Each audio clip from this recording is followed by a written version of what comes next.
Okay, so now we're recording it. Okay, Mom, so where are you? Right now, I just got back today to Rwanda. So I'm at a hotel called the Lebanon, and I came across the border from Uganda. Innocent took me to the border, and then Blaze from the Strong Roots School met me on the other side. So now I'm back, and I'm locally at a hotel because I have to COVID test and stuff like that before I leave. Okay, so you just visited the Good Hope School. It was took a lot of video, got a lot of Yeah, information, met with some really neat leaders in the community. And surprisingly, so do you want to tell us a little bit, just like a nutshell, how that whole experience went before you forget it? no, it was powerful. I had made arrangements. As you know, there's several students from the Good Hope School that I have gotten to know through the years. So I've been supporting them, especially with their education. And then it would expand to their sister who had triplets that left a difficult situation, a dangerous situation. And then there's the brother that needed to have help to get through school. And then so a lot of I didn't realize how many people I actually had have been in contact over the years and have provided monetary support. So, but I did let everybody know I was coming, and they all came. And some of them came from very far, Yeah. On the buses really far to come see me. So it just so happened that Innocent found me a place to stay, and we both found it at the same time with Bishop Kiza and his wife Margaret, who are also involved in saving children of Uganda. And so he is a bishop and a minister, has his own church, has a couple schools, and they're known in the community for taking abandoned babies. So when a child is found in a gutter or left somewhere, the police will bring them. Also, young children that are homeless, living in the streets. They have a passion for trying to rescue them. Unfortunately, it's been very challenging because with COVID, they had to close one of their schools down, and has not been able to be opened up again. And Bishop and his wife would come and have dinner with me, have breakfast, and we would sit and talk about the trials and tribulations of trying to save the children of Uganda, especially in the area of Kabali, where the Good Hope School is. And Bishop Kiza got to meet, and Margaret got to meet Innocent from the Good Hope School. And so there was a lot of discussion just over the challenges, and the cost of living is gonna so high. And this was also reiterated because one of my students, Jennifer, who I'm very proud of, who I met through the Good Hope School, I've been supporting her through her elementary school, middle school actually, and now she's in college and she's graduating with her bachelor's in social work in December, and she attends Kabali University.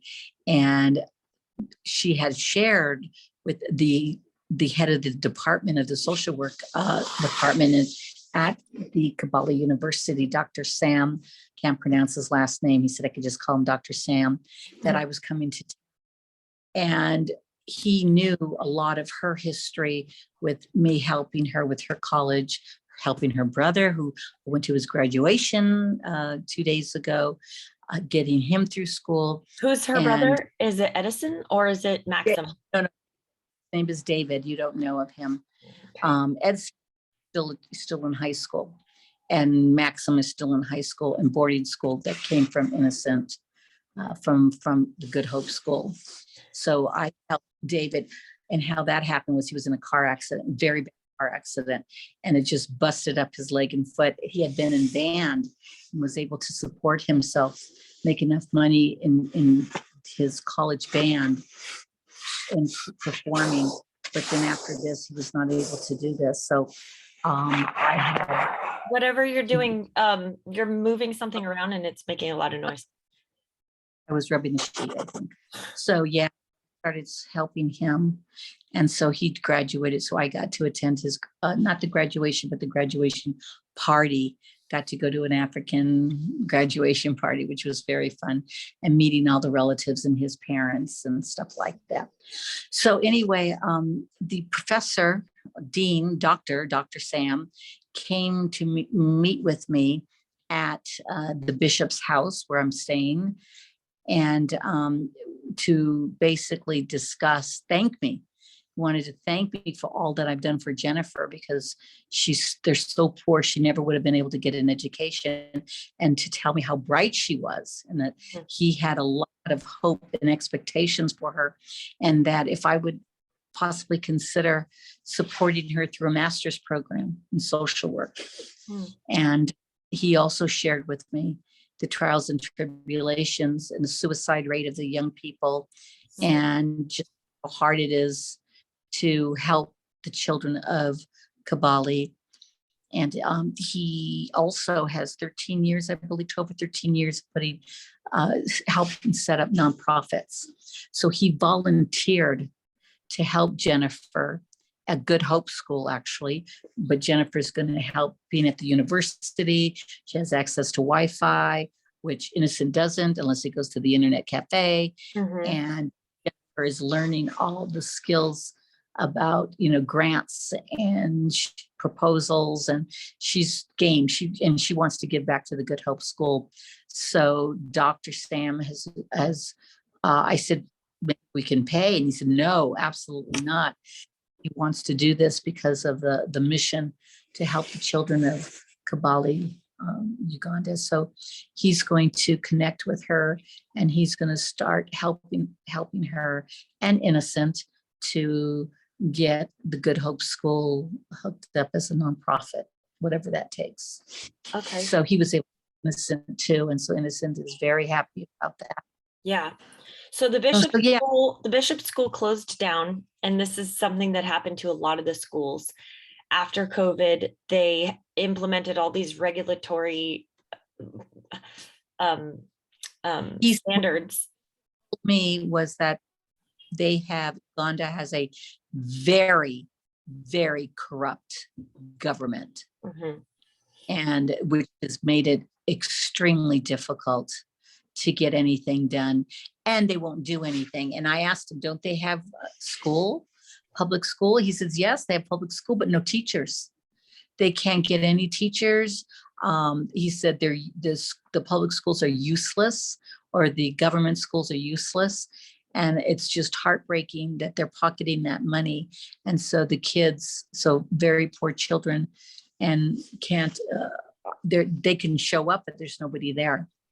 And so they're having to take matters into their own hands to try to educate the children and rescue them from the streets, which has been very challenging, because when they're little older teens, because they're sleeping out in the bush in the heat and the cold and the mosquitoes and no food, they've become addicted to sniffing gas and doing things that are really bad for themselves, and then they die and they're committing suicide. And the bishop and Margaret are just heartbroken over what's happening. And also babies are being abandoned, and the police bring the babies to because they know that they care about the children, and that he has a very big church. And so they try to rescue, they themselves raised 13 children that were in the streets, abandoned and whatever, because of their love for the children. Yeah. And a lot of trouble staying afloat. And so we just shared a lot. We had a lot in common, and they were so grateful because they saw all the families come to see me and kids, and to see how, Richard's graduated and is married now, but he still needs some more education. And there's just so many of these kids that I've met through the Good Hope School that you've helped and made a huge impact, probably changed their lives, and how grateful they were. And absolutely, because of course my vision is education, And so Edson and Maxim are now seniors in high school, and they will be looking at graduating and going to college. So there's two more for me to try. I'm challenged to try to help and get them in college and get them in the university, along all the trials and tribulations and stuff that's going on at the Good Hope School, which unfortunately I was very disheartened when I went there and saw the conditions of the Good Hope School, and also the condition of the dorms where Innocent now is up to 55 orphans, 35 girls from 4 to 12 or 13, and 20 boys, and the dorms, no flooring, it's all dirt. The mattresses to a bed, right? Mattresses are old, 2 children to each twin bed. So 55 that live there, that are boarded there, that have no other home, no other family. They're orphans, the orphans with nowhere to go, that they would be back into the street. And he couldn't turn them away because he couldn't. And he just couldn't bring himself to say no or not to take them. And unfortunately, he's been unable to feed them without extreme measures. And can you talk about why all of a sudden it's hard to feed them? Because I know that sack of posha, which is really a maize flour that is mixed in with porridge in the morning, mixed in to make bread for them. It's what they give kids who are in boarding schools, is what the boys have told me too, Edson and Maxim, that it's healthy and it helps to feed them. And a sack for 180 children, and all the kids that Innocent has, and he feeds them at least once a day, and some he does even feed them dinner because they have nothing to go home to. He used to pay like 45,000 Ugandan shillings, and now they're one sack that feeds those children for only 2 days cost 175,000, which I think I calculated and was like $64 every 2 days. $6, I think. I don't know, something like that. And 46. I think you're right. It was $46 every 2 days.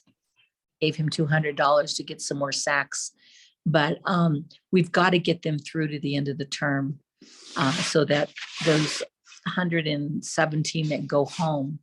Okay, so let me recap. There's 55 students that are boarded there. All of a sudden we have 55. We had 18 as of a year and a half ago. So now we've got all these students, not to mention the day school students who's normally with a school, the parents will pay a small fee, but after COVID and prices increasing, trade stopping, everybody's starving. Now we have 180 students total at the school that are there every day, 55 of them that live there, that eat breakfast, lunch, and dinner and sleep there. But the other students, there's very few that go home for lunch and dinner. So even out of the 180, other than the 55 that are boarded, Innocent is having to feed them. Otherwise, they can't eat. That's right. Otherwise, they starve. Many of them are from single family homes, like one parent that they can't, they're barely making it, and they need to go home. So obviously there's no room in the Good Hope School for any more orphans or children. The ones he has are actually orphans. So he feeds them before they go home. And are there any other schools or orphanages in that area? Like, what would you say the distance is? He's in an isolated area. He's 45 minutes through the mountains from the village, from town. I mean, I don't know if there's anything else in there, but I can't imagine. But that's the only thing for miles and miles around, the Good Hope School. Yeah, people that are very, very poor peasants that live in those mountains where he's getting the kids. But not only that, Edson and Maxim shared with me that they came from miles away, not even right in that area, and heard about the Good Hope School, and their mothers brought them to Innocent to say that they could no longer feed them. When Innocent took Edson and Maxima on, many years, 10 years ago, about, when they were little. So there's all sorts of ways that he gets these children that are or basically are going to starve rather than have them on the street and end up with poor doctor, with the bishop and Margaret are dealing with the kids that are actually living in the street and being treated very bad by the police. He says that they will gather them all together and then drive them out way, way, way into the bush and then just throw them out. And they walk for miles and miles and miles to come back. He said he didn't believe it. He said he did not believe it until too many of the children were telling him when he was rescuing them, when they would come on his doorstep and say, please, please, we're starving, and they're in rags. And he said it's happening too much. And now Bishop has some kind of communication or agreement with some of the good police. So now when they find these children or find the abandoned babies, then they bring them to the bishop. But he says it's overwhelming. And like I said, it was reiterated by the Dr. Sam from the university. His degree, he's the head of the social work department, but he's got his PhD in psychology, and that the suicide rate and the addiction rate is just unbelievable. And the addiction rate, they don't have access to really good drugs. They're just sniffing glue and gas because sniffing. But that's gas. Because why? Because and this is what the bishop told me. Because they are living in the forest, it's hot. The mosquitoes, they're hungry, or they're freezing, and that they get high in order to deal with those elements and to deal with the environment, the harsh environment that they're trying to make it through. Yeah, to stave off the discomfort and the sadness, and then they become the suffering. Yeah. Okay, so when you went to the Good Hope School, that was illuminating. We have a ton of footage. What, in your basic assessment, what are some of the most immediate needs? The absolute immediate needs is to get the orphans, the boarders, out of those dorms. You can't even call them dorms. Big buildings, dirt floors, fleas, no ventilation, no windows. They're piled on top of each other. Two children in a bed, a twin bed on bunk beds. Dank, dark, no electricity. There's no running water. They have to walk 1 kilometer in order to bring buckets of water back. And so some of the children are getting injured. There's no paths. It's when it rains, it leaves ditches, and so it's very dangerous. But those dorms are disgusting. They reek. The boys' dorms smell like boys. The girls' dorms, same condition. Like dirt floors, off the grounds, right? They were moved because there's so many. They were moved to a different building, right? Far away. No, it's not far away, but it's out of the school area. It's next to the house up above the hill, but it's in horrible. Same horrible condition, and it's reeked of urine. So, the immediate need is to get them out of there. They need to be in a building that has cement floors, windows with ventilation. They need new mattresses, new bunk beds. They need plastic covers on their mattresses to protect them if they urinate on the beds at night. And they need mosquito nets. Which is common for kids who've suffered a lot of trauma. The urinating in the bed is going to happen. It's dreadful. And there needs to be a better way to get water. A well, but temporarily. What Innocent had suggested, that he will pay somebody rather than the children, pay someone to take a bicycle and haul in couple buckets of water in the morning and in the evening. Granted, it's only a temporary thing until a well is built, but the children can't be walking a kilometer, those little kids, and carrying buckets of water back. So we want to, I don't know how much it would cost to pay someone to do that, but in a sense, he wants to do that. He's got a big room that's attached to his house, his guest house, that is a nice big clean room. It needs cement though. We need to lay some cement in there. There's one small window. There needs to be another large window on the other side so we could get ventilation in there. And so he has vowed to start working on that as soon as possible. As soon as we get some funds, Jennifer's going to help him put together a type of proposal on how much. He says cement's not that expensive, and he can paint the inside, and he can get a window in there. He also has the guest house that he was building by for guests. You know, it's decent. It's got a cement floor. Can you stop moving your hand on the bed?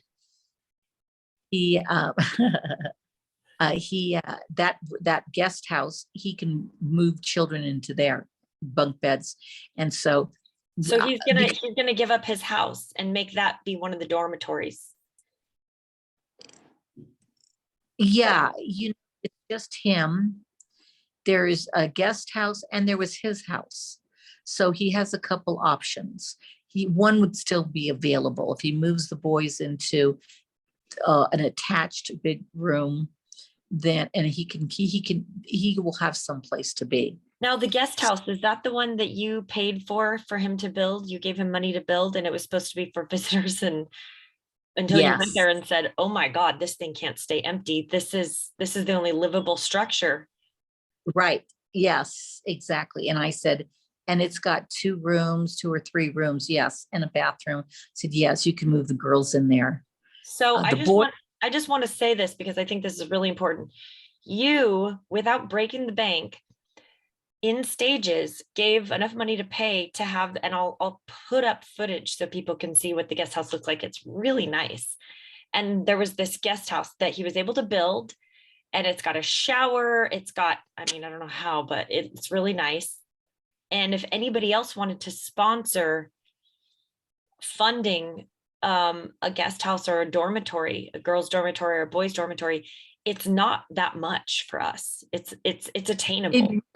It really isn't. It is not that much, you know, to build a big dorm with a cement floor and windows, you know, and you know, to talk with the sponsors that if they sponsor a child, it needs to be increased to include like bedding, a mattress cover, a mosquito net for that child to keep them safe and their health taken care of. You know, so and the parents that give him money for the children, it's $100,000 for a whole term, which is nothing. What is that? Uganda shillings to USD to US dollars? Oh, I don't know. I always just go right to my what do you call it? Converter. So 100,000. It's $26. Now, who's giving that much money? The parents pay. That's the cost that they pay, the ones who can pay for the kids to go to school there. They give for a whole term $26 or $27 for a whole term, and 2 cups of beans. I think we figured out that 10 kilograms is about 2 cups of beans. So they give $26 and 2 cups of beans for the whole term for that student. And that is probably the max of what they can contribute. Like, yes, because not all of them can do that. Yeah. Okay. And for the kids that don't have $26 and 2 cups of beans, Innocent can't say, oh, I'm sorry, you can't take a plate of rice, maize. You can't. He was practically in tears when I said to him, and we're going to have to close the Good Hope School down. It's absolutely, it's not a healthy place, not a healthy environment, because there's so many other things that are, you know, the latrine or the outhouse is in horrible condition. I couldn't even go near it. It reeks so bad. So there needs to be a new one built. He says it's an easy thing to do. that it's not that hard. It could be done in a couple of weeks, completely built, and a new one. He just needs a little extra money. And You people, know, and as far as labor is concerned, everyone pitches in, right? Like that's not an issue. He can get the families, they rally around the school. that he might have to pay some strong men to build another outhouse. That takes a little more work. There's 4 nursery school classrooms. You saw the videos, right? Mhm. There's no windows, dirt floor. They got wooden benches. Those babies need to have little plastic chairs. There needs to be cement floors. There needs to be windows put on to keep the mosquitoes out, to keep the rain, when the rain comes shooting in. And those little babies are in that room. Okay, so windows meaning glass. They need glass windows. Is that All they have is a hole. If you look at the video, there's only a hole. I stuck right? my, it's just a shell, Okay. 4 shells, because it's kind of a long, I'm not sure why he needs 4 rooms for nursery school. I'm not sure. I would imagine there must be a reason, but yeah. And you saw the video of me trying to get up to the primary. I mean, there's no pathway to get up to the primary classrooms up there. It's just the trenches from the rain. There needs to be a clear pavers or something, a pathway to get up to the classrooms. And the same thing, they need concrete floors and windows. Mm-hmm. And at least a bridge. I saw that trench and went, oh, they just have to step over the trench to get to the door. I mean, there could at least be a little bridge so that when it rains, the water still has and we should catch the rainwater too. There's a, Oh, he's got a tank for the rainwater. They have, according to, and Jennifer thought that this was true, that there's plenty of water during the rainy season, because I do have a small tank. it rains hard and a lot. And that's when it comes in through the windows in the classrooms and trenches. Yeah. It's the dry season where it's really bad, where they have no water. Mm-hmm. Okay. So they can't proper hygiene, can't wash their hands. They have to boil the water to drink. I mean, how did in the guest house, do you know how they were able, I saw the shower head. Do you know how they were able to get water to that shower head? Oh, I'm sure they have some kind of tank, some kind of little tank that they pump it through. That's something you're going to have to ask Innocent. I didn't try it because I ended up arriving sick. I ended up getting an infection myself, an amoeba in my system. And so I could not stay at the Good Hope School. Otherwise, I would have been able to answer all those questions about the guest house, because I would have stayed there and tried it all out. But because I needed to be in a hotel where I had electricity, where I had running. So it sounds like the lavatory, the bathroom, the outhouse is a pretty immediate need. The floors, the living conditions of the dormitories either needs to be a new building or those buildings need to be redone. No. The girls are in a rented building. They're just going to get out of there, and they need to be moved into the guest house or into down by the school is his house, where Mama Carol and I originally stayed. There's room in there, his house. Okay. That he has by the school. He can move the girls into there, and they will not be moved back up into that. Why pay to rent and fix up someone else's property? Yeah. No. Now that Innocent sort of has an empty house, which he didn't before. So he can move the girls there, and he can move into the guest house. And then there's a big room that I guess is attached. And he sent me the video. Oh, I should have sent it to you. And it looks like it's sufficient enough, a nice big room that he could put 3-layered bunk beds for the boys. And it's high enough, 3-layered bunk beds, which is what my Edson and Maxim are in their boarding school. And they say it works out fine for the boys. 3 bunk beds. So everybody, he could have 7 bunk beds in there. And it's plenty of room, and he can get it and put a window in there paint it, and get a cement floor. It's cleaned out. It's ready to go. It's ready as soon as possible to start cementing. So the term's going to be over in 14 days, real soon. That's when everybody goes home and they're out of school for a while and for vacation or break. And that is when changes. Get in there immediately and get that cemented and painted and another big window put in, and get those boys moved out of the dorm immediately. And the girls can be moved tomorrow. If we had beds and mattresses for the girls, we cannot move those old, filthy mattresses into a new building. That is a priority. They have to have beds and mattresses and bedding, of course, and mosquito nets. But at least, because it's cemented, at least they need to have new bunk beds, new bedding, and mattresses and mattress covers. Okay, so it sounds like there's a huge need in the community for us to keep the Good Hope School alive, even with the influx of all these new orphans. Yeah, at first I would have said we need to shut it down, but then after speaking with the bishop and Innocent, there's no place. No one can take these children. We can't send them home for break. Oh, we're going to fix this. We can't. They don't have anywhere to go.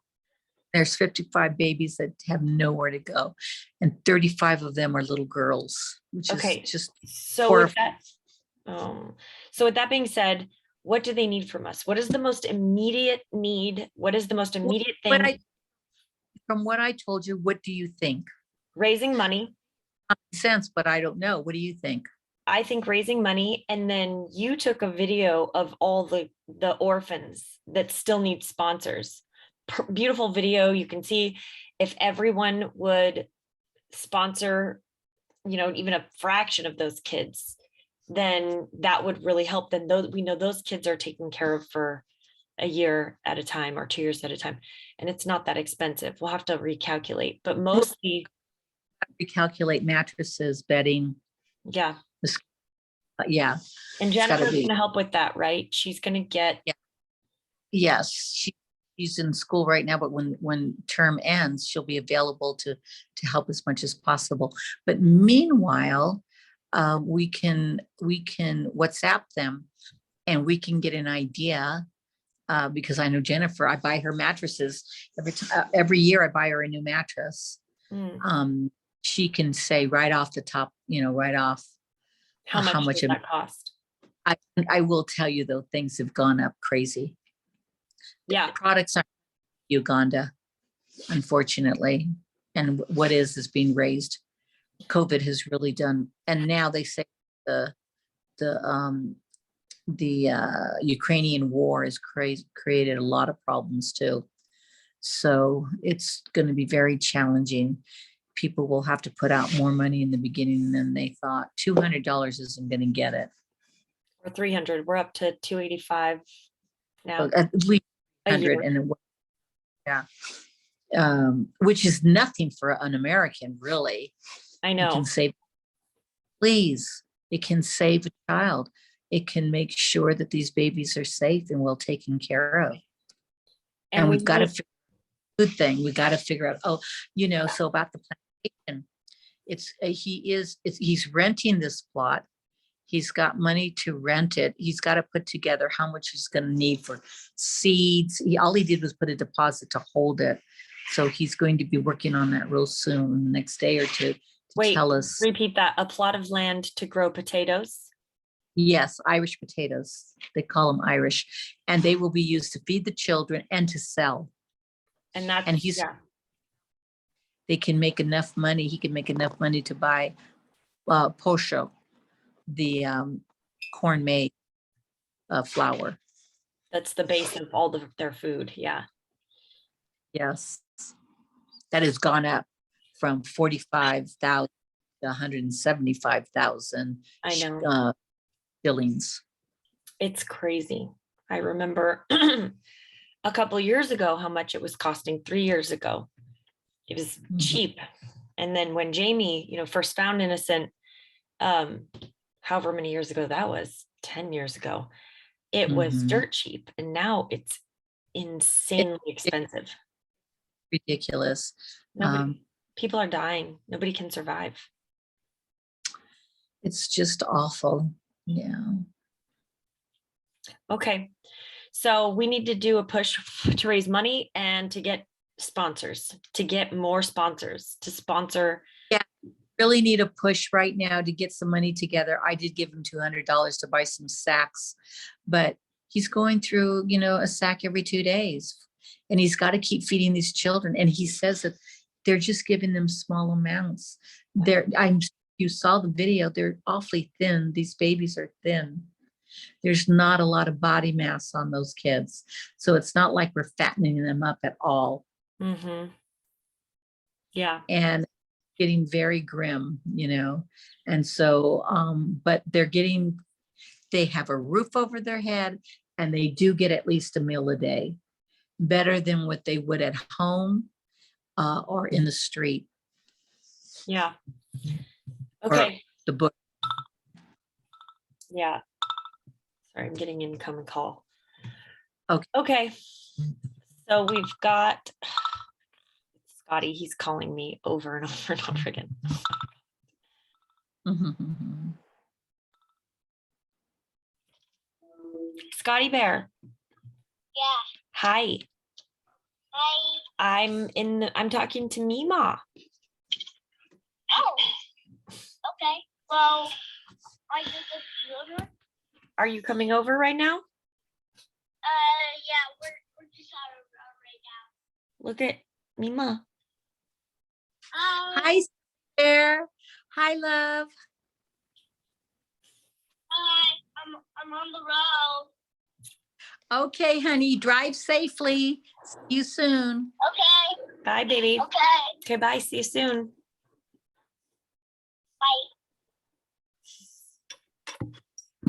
Bye. It's so crazy to think that, I just spent like $200-300 on new clothes for the kids. I know. It really is. So Jeannie, we're going to need upfront. We're going to need, because this is just a rough time right now. It's just right up front. We're going to need to raise a bunch of money. I wish Drew would give some money, or at least give me the $3,000 he owes me. If he would just give me the $3,000 he owes me that never got paid, I would turn that over. Yeah. Help. I could talk to him about that. Yeah, it's just dreadful. It's just, oh my God. Yeah. I can see now the stress. I could see the stress in Innocent's eyes on the videos. I'm like, wow, he doesn't look the same. Just he's aged so much. He looks early 30s or mid 30s. He's aged so much. Yeah, and you can trying to figure out how to feed these children. Well, luckily now we've got some graduates that you've helped. We've got Jennifer, who's, she can do administrative duties. She can Right. She's got language better than Innocent. Yeah, but it doesn't pay the bills. No. Okay, so we need to get those potatoes, that potato. So he needs to start planting in August. The children will plant and the children will harvest. And the potatoes will be fairly close to the school, right? Like that. They're a half kilometer, about a half a mile. Okay. And do you know how much it's taking for him to rent the land? It's